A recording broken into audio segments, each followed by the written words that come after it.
The morning air in Manhattan was bitter, biting through coats and scarves as if winter had something personal to prove. Traffic groaned through the streets in a symphony of blaring horns and flashing lights. A frantic rush of people trying to beat the clock. Brian Blake sat behind the wheel of his black Mercedes, the engine humming a low, steady tune. His mind miles away from the chaos around him. The light turned red. He exhaled slowly, his gaze fixed on the stark, gray skyline. His thoughts drifted to the sterile hospital room where, just weeks earlier, his father had taken his final breath. His mother had died when he was only 8. Now, at 35, Brian was utterly and completely alone. His sprawling penthouse felt cavernously quiet. And his billion-dollar tech empire, while impressive on paper, felt hollow at its core. He had everything a man could want, except for anyone to share it with. A soft tapping on the window pulled him from his trance. He turned and saw a small, gloved hand pressed against the glass. A little girl, no older than 5, stood on her tiptoes, peering up at him. Her blonde hair escaped in wisps from beneath a worn knit hat. Her cheeks were chapped and red with cold. Her coat oversized and faded. A smudge of dirt marked her face. But her eyes wide, bright, and impossibly blue held something rare, hope. She held up a frayed cloth and offered a timid smile. "Hi, Mr." she said, her voice muffled through the window, but sweet and clear. "Can I clean your window for $5? I'm saving up to help my mom in the hospital." Brian blinked, the words cutting through his stupor. He rolled the window down a few inches. "What did you say?" $5, she repeated, a little more confidently this time. "I clean really well. My mommy's sick. She's in the hospital and I want to help her." Brian looked at her, stunned. A 5-year-old, offering to wash windows, alone in the biting cold. This couldn't be real. "You're out here by yourself?" She nodded. "I stay near the hospital. I know which cars are nice." Before he could say another word, she stepped up onto the curb and began cleaning his windshield with surprising skill. Despite the frost in her tiny hands, she scrubbed with careful, determined strokes, balancing on the edge of the sidewalk as if it were second nature. When she finished, she returned to his window with a proud smile. "See? Told you I'm good." Brian reached for his wallet and pulled out a crisp $20 bill.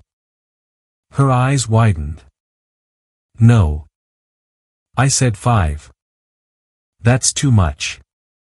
"It's all right," he said, his voice softer than he intended. "Keep it." She shook her head firmly, her small chin set with determination. "I only want 5. This is for helping, not for begging." Brian's chest tightened with an ache he hadn't felt in years. He exchanged the 20 for a 5 and placed it gently in her gloved hand. She beamed, her smile lighting up her whole face. "Thank you, Mr." Then, she reached into her coat pocket and pulled out a folded piece of paper. As she moved, it slipped from her grasp and fluttered onto the windshield. Brian instinctively reached out and picked it up. Unfolding it, he saw a note written in shaky blue crayon. It read, "Please, God, send us a miracle." His fingers trembled as he handed it back. She took it carefully and tucked it safely away.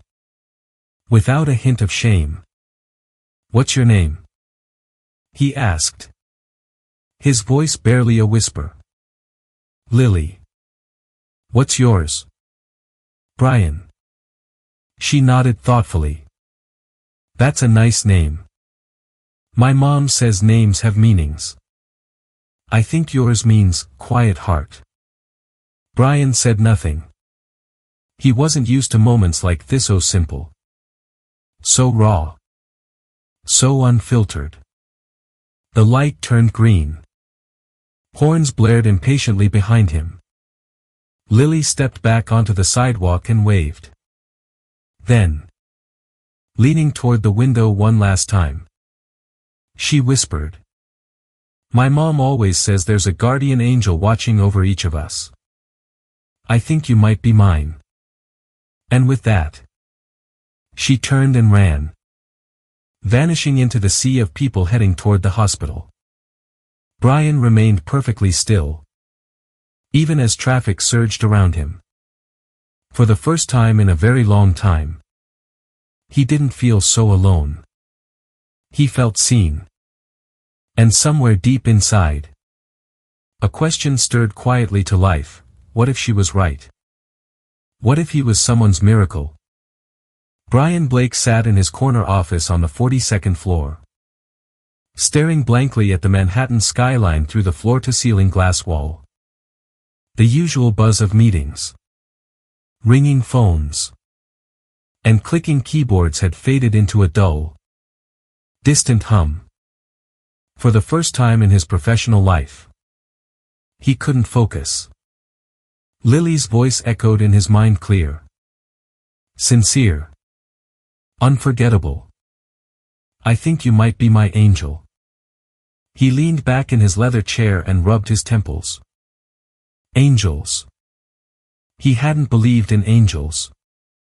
Or miracles.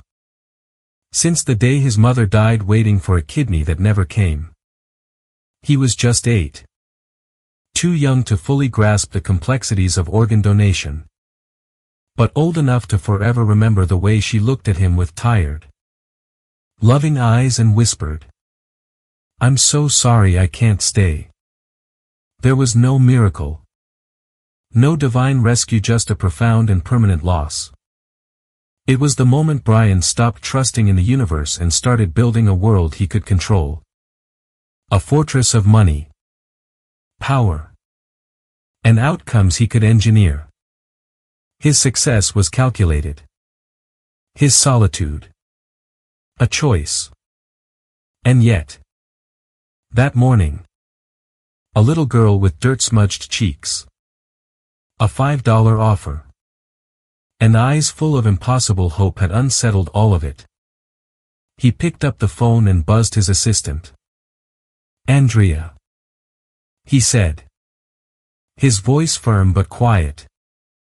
"I need a favor. It's confidential." "Of course. Mr. Blake. There's a little girl. Her name is Lily. I met her outside St. Martin's Hospital. She was washing car windows. I want to know who she is, where she lives, and why a 5-year-old is out there on her own." Andrea, ever the professional, didn't question him. "Give me an hour." Brian ended the call and sat in the profound silence, watching the city pulse with life below him. He didn't understand why this little girl had gotten to him. Maybe it was her fierce determination. Or maybe, just maybe, he saw the boy he used to be in her, young, scared, and trying to hold the world together with nothing but hope. 45 minutes later, Andrea returned with a thin file. "Her name is Lily Dawson," she began. "She's 5. She lives in a low-income housing complex not far from the hospital. Her mother, Nancy Dawson, has been hospitalized for over 2 weeks with stage 5 kidney failure. She's on a transplant list. But her condition is worsening rapidly. Brian opened the file. A photo of Nancy stared back at him, grainy and printed on cheap paper. But her beauty was unmistakable. She had long blonde hair, pale skin, and the kind of grace that looked faded by hardship. Not lost to it. There was pain in her eyes, but also a quiet strength. She used to illustrate children's books. Andrea continued. Freelance. Mostly. There's no spouse listed. She's raising Lily alone. Brian sat back. The file still open in his hands. A single mother. With no support system. Dying while her child cleaned windows on a cold street corner to raise money for her.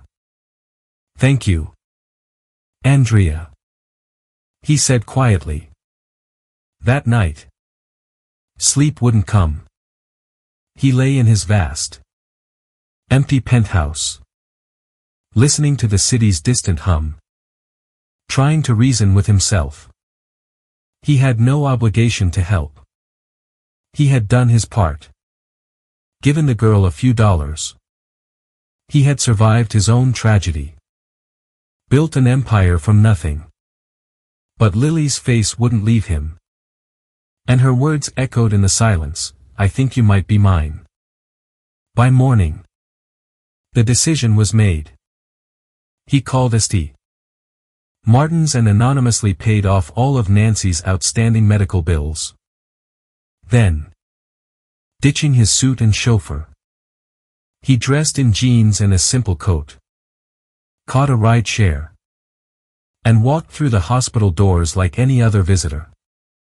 He told the nurse at the front desk that he was a volunteer with a private charity and asked if he could meet a patient who might be feeling isolated.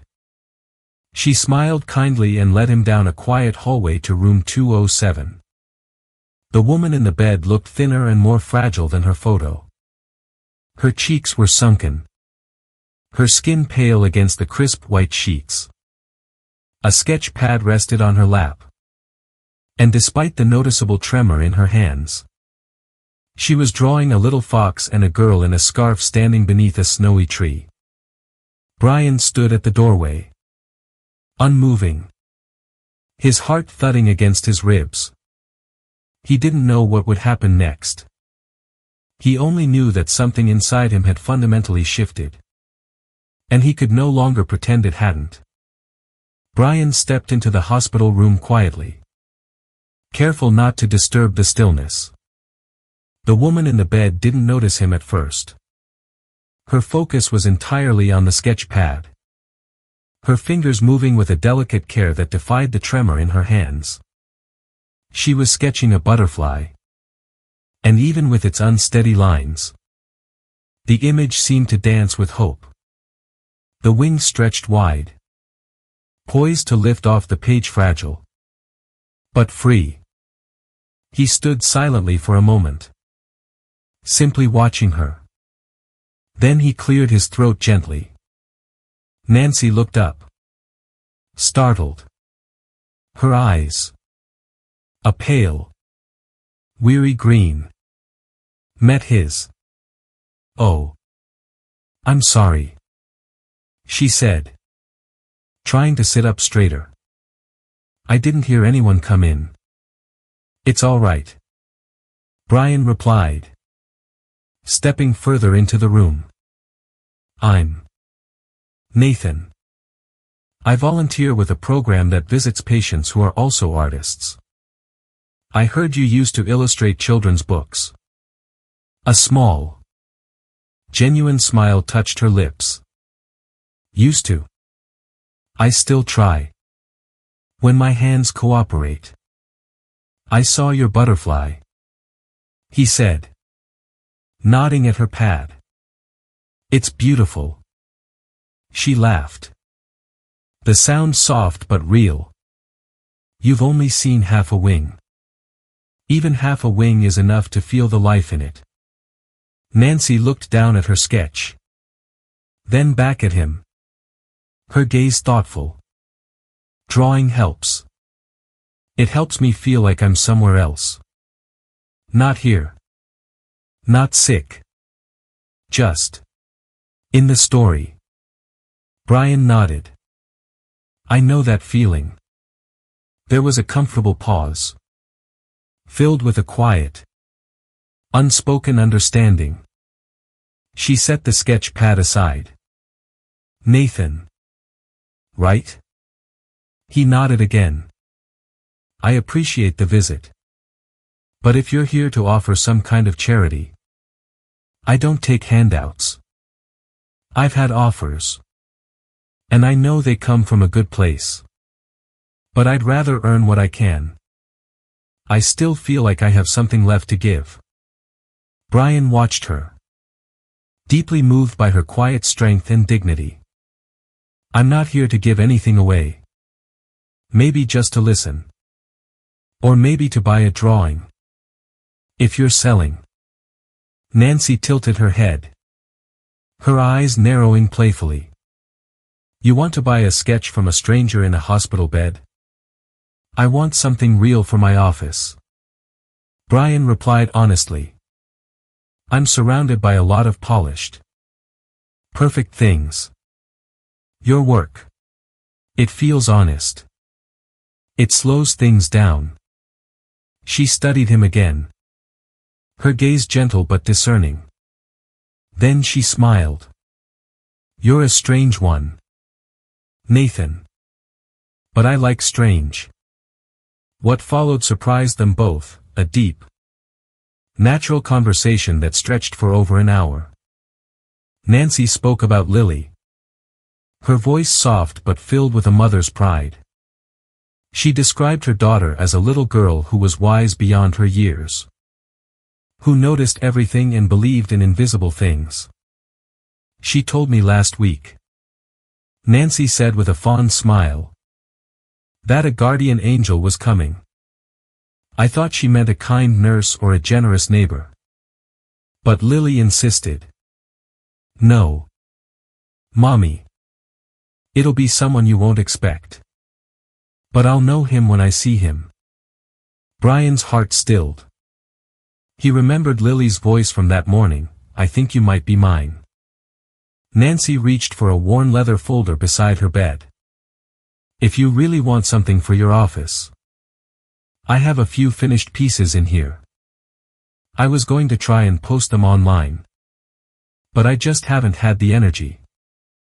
She opened the folder and flipped through page after page of enchanted forests, starry skies, and children chasing fireflies. All of it was drawn with a whimsical precision, dreamlike and full of a quiet longing. Then Brian saw it. A sketch of a little girl, unmistakably Lily, in a winter coat and knit hat, standing on a city corner. She was holding the hand of a tall man in a dark business suit. The man's face was turned away.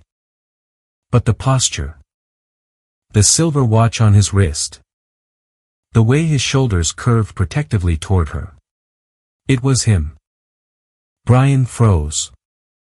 This one, he said. His voice strained as he pointed. Nancy looked at the drawing. Oh. That one. Lily described it to me. Said she saw it in a dream. She said the man who would come to help us would look just like that. A black coat. A silver watch. And eyes that were sad but kind. Brian swallowed hard. His throat suddenly tight. He was wearing that exact coat. That very watch. Today. He gently closed the folder.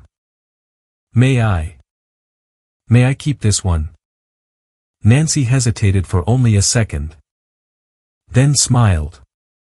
I think it was always meant for you. Brian stood, his heart pounding in his chest. As he reached the door, he paused and looked back at her. She's right. You know. Nancy tilted her head. Who? Your daughter. About the world being full of magic. And then he stepped out into the hallway. The sketch pressed to his chest like something fragile and sacred. Brian returned to the hospital the very next day. And the day after that. At first, he told himself it was out of a sense of responsibility. A moral obligation. He had started something. And it would be wrong to simply walk away. But deep down, he knew better. It was an obligation that kept drawing him back to that modest hospital room on the second floor. It was Nancy. Every time he stepped inside, something in him softened. The sterile, clinical hallways of St. Martin's felt strangely warmer when he was on his way to her room. He brought coffee. Sometimes soup from a small deli she liked. Sometimes new art supplies. And each time, he would find Nancy sitting up with her sketch pad. Her smile gentle and tired. But always genuine. They talked for hours. Nancy spoke in the slow, thoughtful way of someone who had learned to savor every moment. She told him stories about Lily's imaginative questions. About the pictures she used to draw for books. And about the great, wide world she dreamed of showing her daughter if she ever got better. She never pitted herself. Never asked for help. She simply shared her world with him. And for the first time in years, Brian felt truly heard, not as a CEO. Not as a billionaire. But as a person. Just a man. He found himself telling her things he had never told anyone. About his mother's death when he was 8. About the hollow way the doctor's eyes couldn't meet his father's when they said she was gone. About the cold anger that came after a rage at God. At systems. At the universe for being so profoundly unfair. He spoke of the emptiness that had chased him into adulthood. The void he tried to fill with boardrooms. Billion-dollar investments. And penthouse views. Nancy listened quietly. Her hands resting in her lap. Her eyes never flinching away. She didn't offer platitudes like, "I'm so sorry," or, "That's awful." Instead, she simply said, "That must have been so lonely." And Brian nodded. Feeling a knot he didn't know he was carrying finally begin to unclench in his chest. He found himself laughing more in her presence, real, unrestrained laughter. Not the polite, strategic chuckles reserved for business dinners.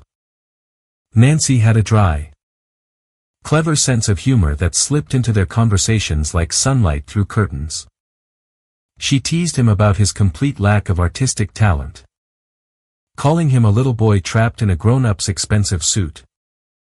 And he loved every second of it. She never asked what Nathan did for a living. She just accepted him as the man who liked fairy tales and soup and bought her daughter new sketchbooks. Brian, in turn, began to change.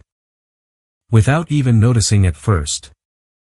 He started canceling meetings to spend more time at the hospital. He stopped checking his phone every 5 minutes. He began reading the children's books Nancy had illustrated before her illness. Drawn to their quiet wonder and unwavering sense of hope. He even started smiling at strangers on the street. One day, he brought Nancy a surprise, a contract from a small but reputable publishing house. He had spoken with an editor. A friend of a friend. And arranged everything quietly. The publisher had seen Nancy's old portfolio online and agreed to offer her a freelance deal. She could work from her hospital bed. Sketch at her own pace. And earn money doing the one thing she loved. Nancy stared at the contract for a long time. Then looked up at him. Her eyes shining with unshed tears. How did you? I have connections. Brian said with a small grin. Nathan has friends in strange places. Nancy laughed, wiping at her eyes. I haven't felt this useful in a long time. You've always been useful, Brian said softly. You just forgot. That night, after leaving the hospital, Brian lingered outside longer than usual. The December wind swept down the empty street, rustling the bare branches of the trees. Across the way, on the hospital's second floor, he could see the soft, golden glow of a reading lamp in her window. Through it, he saw Nancy's silhouette, her head resting against her pillow, sketch pad on her lap, fast asleep. Brian stood perfectly still. For the first time in his adult life, he didn't feel the relentless urge to run toward the next deal, the next acquisition, the next thing. He felt full, alive, and it terrified him.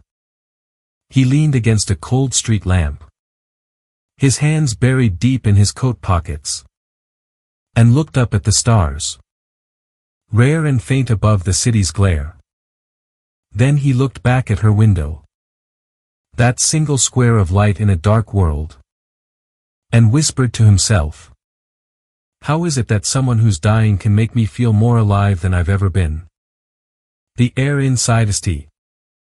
Martin's was thick with something heavier than winter. Brian felt it the moment he stepped into Nancy's room that morning. She looked paler, her breath slower, her voice barely a whisper. Even her hands, once so steady with a pencil, now trembled too much to draw. A few hours later, her doctor pulled Brian aside. Her tone was careful and clinical, but even she couldn't hide the urgency in her words. Nancy's kidneys are shutting down. We're entering the critical stage. If she doesn't receive a transplant within the next 30 days, she may not survive. Brian stood silent, his hands clenched into fists in his pockets. Is she on the registry? He asked, though he already knew the answer. She is. But you know how long that can take. Especially with her blood type. Brian nodded, his mind already racing, calculating, searching for a solution. That evening, without telling anyone, he went to the hospital's lab and quietly requested to be tested as a potential donor. He told them he was a distant family friend. No names. No special attention. Just a test. 2 days later, the results came back. He was a perfect match. The odds were astronomical. A 1 in a million chance. But there it was, clear and undeniable on the paper in his hands. He sat in his car in the hospital parking lot for almost an hour, the lab report resting on his lap, his hands shaking slightly. A perfect match. It should have been the answer, a miracle. Even.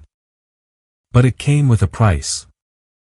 The hospital administrator informed him that they could not proceed with an anonymous living transplant. The donor had to be officially verified, either as a close family member or as someone with a documented relationship and valid ethical reasoning. To save her, Brian would have to come forward. He would have to reveal who he really was. Not Nathan, the kind stranger, but Brian Blake, the multimillionaire CEO, a man who had been living a lie. The conflict burned in his chest like acid. If he told her the truth, Nancy might feel betrayed, humiliated. She would know he had been hiding his identity all along. She might think his help was an act of charity, of pity. And he would lose the one thing he had come to cherish most, her trust. The quiet intimacy, The way she looked at him like he was just a person. Not a headline. But if he stayed silent, she would die. He knew he could not live with that. That night, he sat in her hospital room while she slept. Her chest rising and falling in a shallow, fragile rhythm. Her sketch pad lay on the nightstand, open to a half-finished drawing of Lily dancing in a field of snow.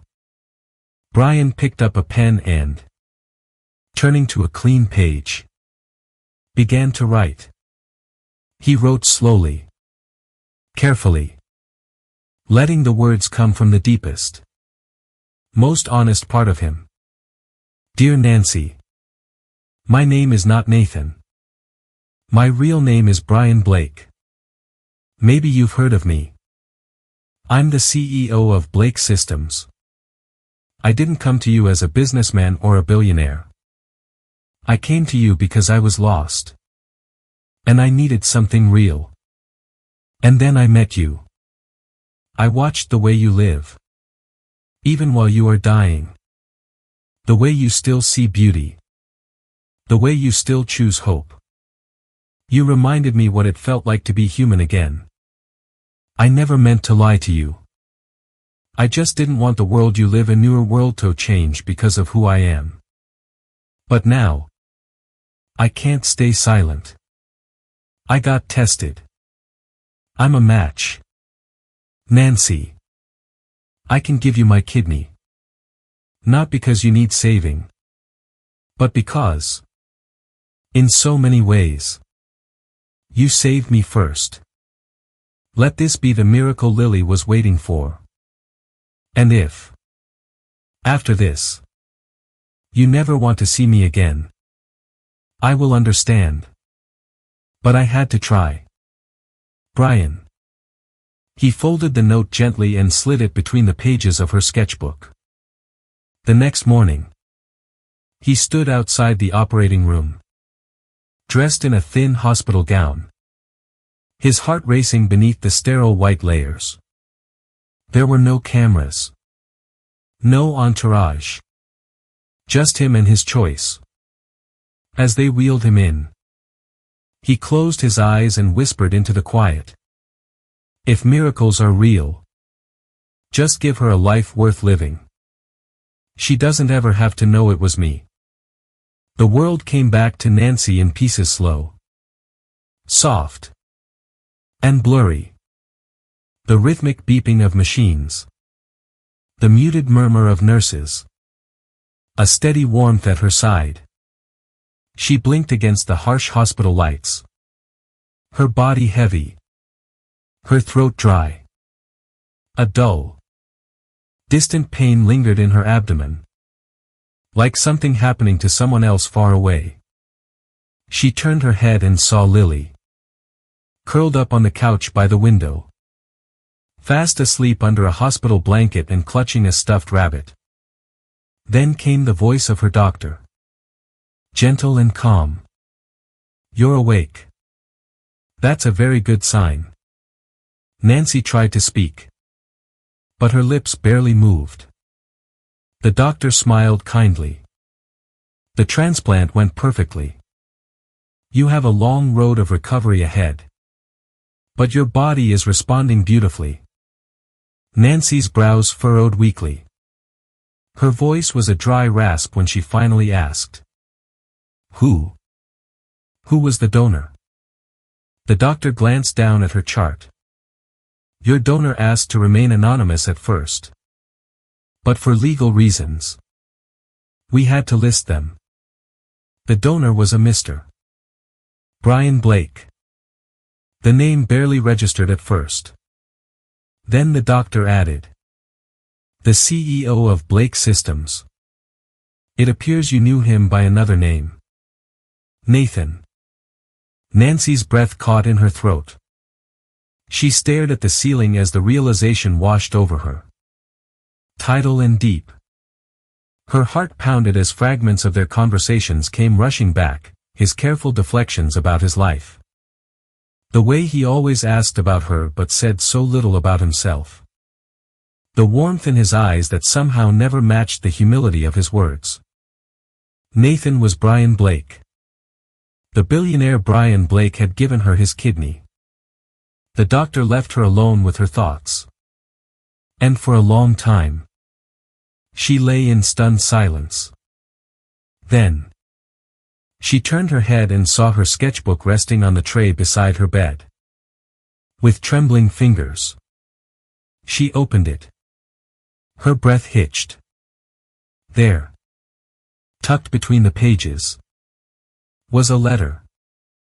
Folded and signed in the familiar, steady hand of the man who had come to mean more to her than she had ever thought possible.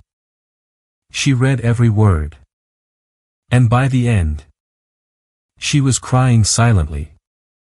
Freely. With no shame. The tears didn't come from sorrow or betrayal. They were tears of disbelief. Of wonder. Of something that felt dangerously, wonderfully close to love. Moments later, the door creaked open. Lily tiptoed in. Her little face serious and radiant. She held something clutched tightly in her hand, a small, worn $5 bill. Nancy looked at her daughter. Confused. Where are you going? Sweetheart. To see him. Lily whispered. He's in the room next door. The nurse said I could visit for a minute. And before Nancy could stop her, she was gone. Brian lay in the recovery room. His eyes closed. His breathing slow but steady. He heard the soft patter of small feet and then felt a tiny presence beside him. Lily had climbed up onto the chair next to his bed. She reached out with her tiny hand and gently placed the $5 bill on his palm, closing his fingers around it. I'm paying you back, she whispered with a solemn grin. Because you're my miracle. Brian stirred, opening his eyes. Groggy and confused at first. He looked at the little girl. Then at the money in his hand. And a weak smile touched his lips. Hey, little one. Lily squeezed his hand. My mommy's going to be okay now. I knew you were the one. I told her you were our angel. Brian's throat tightened. An emotion so powerful rising in his chest that he could hardly breathe. He managed to say, I just wanted her to have a chance. She says thank you. Lily said. And she's coming to see you. Moments later, Nancy entered the room. She was being pushed in a wheelchair by a nurse. Looking pale and exhausted. Wrapped in layers of blankets. But her eyes were clear. Focused. And vibrantly alive. She had the nurse stop beside his bed. She said nothing at first. Just reached out. Took his hand. And held it. He looked up at her. His heart bracing for what he might see in her eyes. Anger. Betrayal. Distance. But she was only smiling. A beautiful, tear-streaked smile. You didn't have to be an angel, Brian. She whispered. Her voice thick with emotion.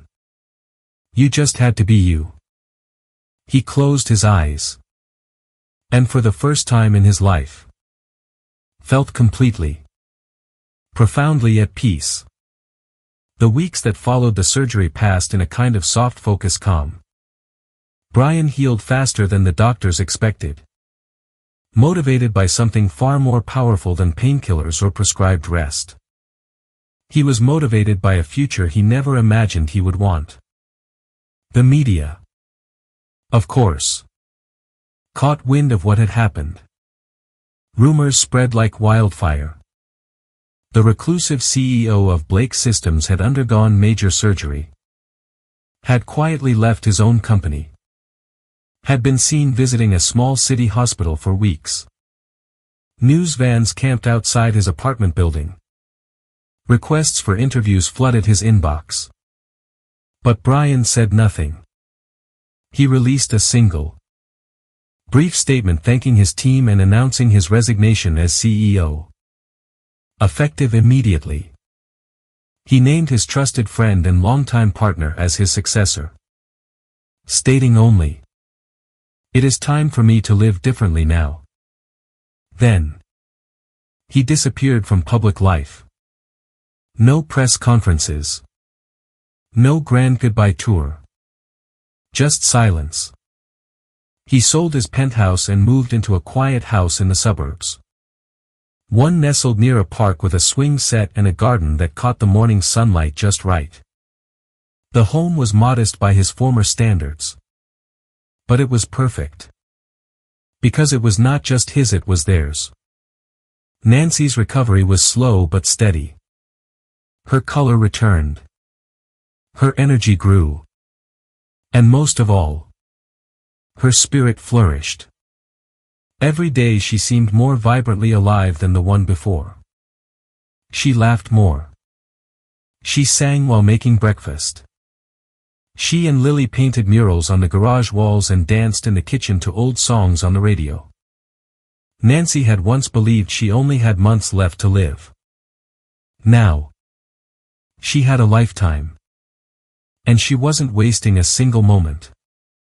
One afternoon, as they sat on the back porch, she turned to Brian and said, "I'm writing our story.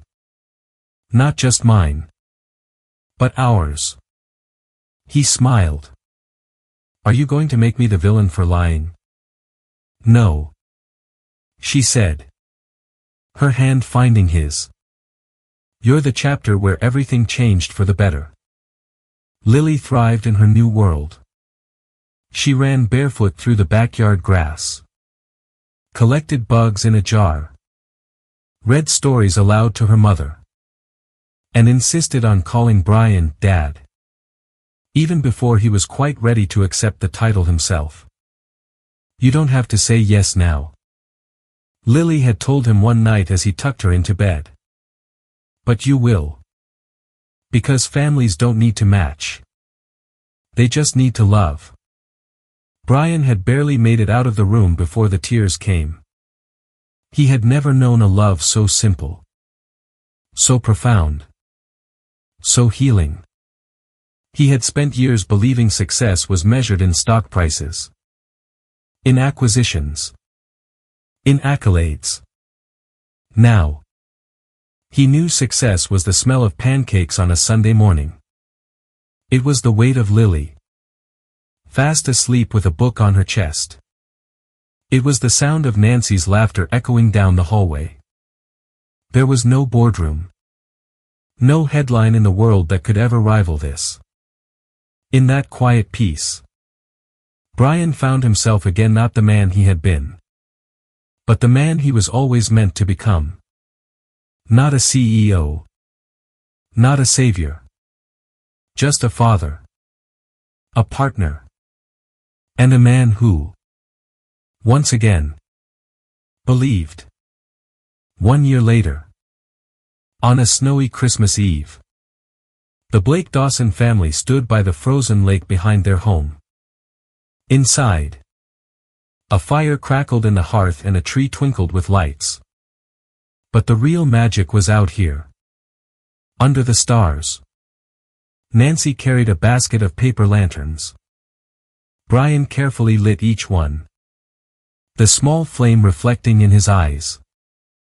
Lily, bundled in her winter coat, danced barefoot in the snow for a moment, writing wishes in the cold air with her finger. One by one, they released the lanterns, watching them drift upward, luminous gold against the deep velvet sky, carrying their hopes and their gratitude into the heavens. Hand in hand, the little family stood together, their breath misting in the frigid air. They had asked for a miracle, and in the most unexpected way, they had received one. but looking at each other. Their faces illuminated by the soft glow of the rising lanterns. They knew the truth. Love, in the end, had turned out to be the most miraculous thing of all. And in that light, wrapped in snow and a sacred silence, they were finally home. If this story touched your heart the way it touched ours, please take a moment to reflect on the quiet miracles that surround us every day, the small acts of kindness, the unexpected connections, and the love that shows up in the most unlikely of places. Because sometimes, the miracle we're waiting for is simply someone who sees us and chooses to stay. If you believe in stories that heal, inspire, and remind us of what truly matters, then you're in the right place. Subscribe to Soul-Stirring Stories for more heartfelt tales just like this one, stories of resilience, compassion, and the kind of love that changes lives. Thank you for watching. And remember, even the smallest light can guide us home.